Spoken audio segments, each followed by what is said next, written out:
Very cold, wet, icy really, Paarl, Mbokwini here in Paarl in the Drakensberg State Municipality.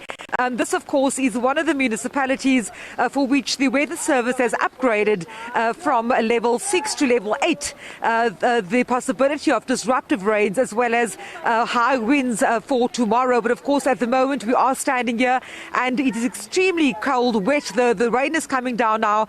We spoke to disaster, or rather to the municipality officials earlier on, saying that the Berg River has indeed also risen. We just heard just now from the City of Cape Town Mayor Jordan Hill-Lewis that two rivers in the metro has already burst its banks, the East River as well as the Liesbeek River.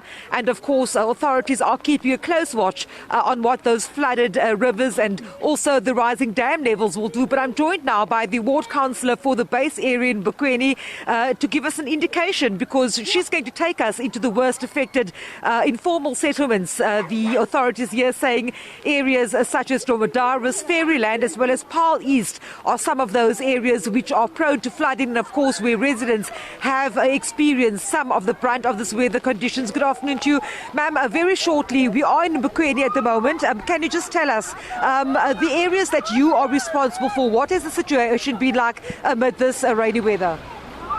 The weather is very bad, and the conditions in which the weather is putting ourselves in is not understandable by the community.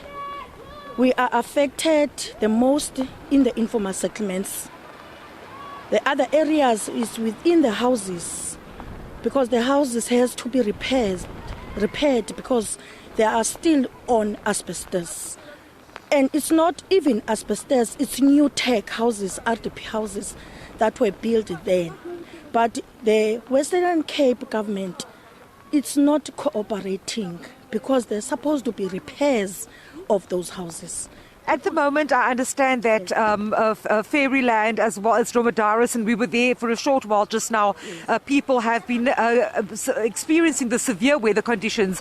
In the areas that you're most concerned about, which are those informal areas? We understand that you've made a call for relief to some of the relief organizations for help. What kind of help are people needing at this stage?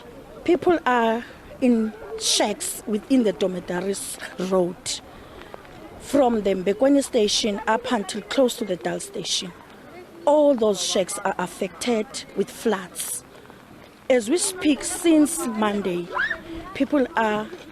their shacks are full of water because the stormwater drainage can't take the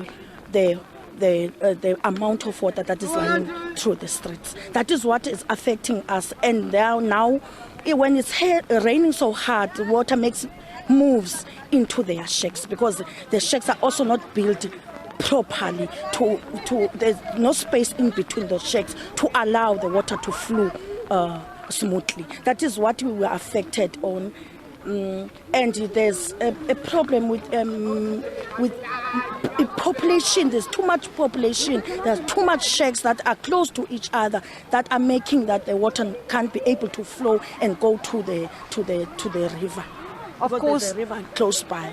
Of course, Dromedaris is one of the areas where we were early on, and we'll go back there in just a second as soon as we completed this interview, because residents there have told us that even the children cannot go to school because their school clothes, their school books have all been rained out, rained wet, and really just miserable conditions for those that are living in the informal areas around large parts of the Western Cape, with that weather warning now being increased to level 8 for tomorrow. But here in Paarl, in Mbokwini, in the Drakensberg State Municipality, adverse weather conditions continue.